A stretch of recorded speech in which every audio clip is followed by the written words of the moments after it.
मुंबईतील साखळी बॉम्बस्फोटातील आरोपींची निर्दोष मुक्तता करण्यात आलेली आहे। मुंबई उच्च न्यायालयाने हा महत्त्वपूर्ण निकाल दिलेला आहे।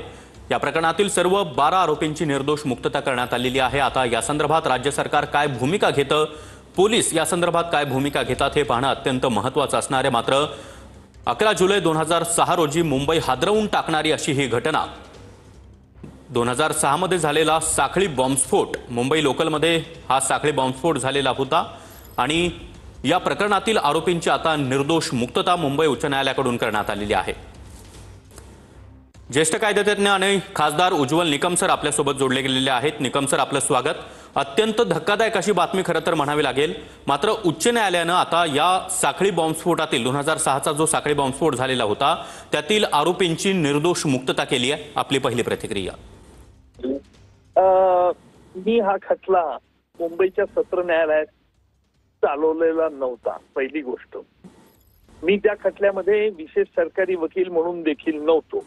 ही गोष्ट खरी आहे की मुंबईच्या सत्र न्यायालयात त्या प्रकरणामध्ये 12 आरोपींना, जे 5 आरोपींना फाशीची शिक्षा मला ठोठावली होती, बरोबर आहे, आणि अनेकांना जन्मठेपेची शिक्षा ठोठावली होती।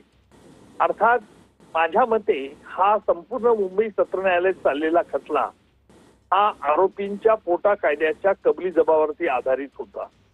त्याच्यामुळे कदाचित सत्र न्यायालयाचा निकाल जो होता तो मुंबई उच्च न्यायालयाने उलट फिरवला। याला कारण म्हणजे त्याच्यामध्ये काहीतरी विसंगती किंवा तफावती असू शकतात।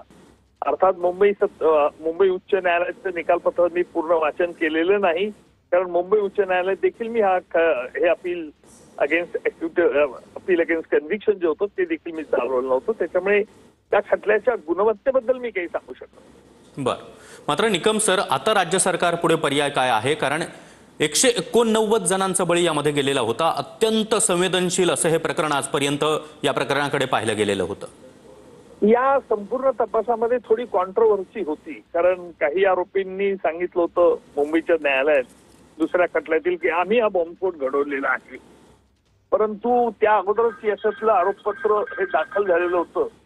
त्याच्यामुळे नक्की काय आहे हे ते निकालपत्राचं वाचन केल्यानंतर समजेल, परंतु महाराष्ट्र शासनाला मात्र सदर निकालाच्या विरुद्ध सर्वोच्च न्यायालयात अपील करावं लागेल।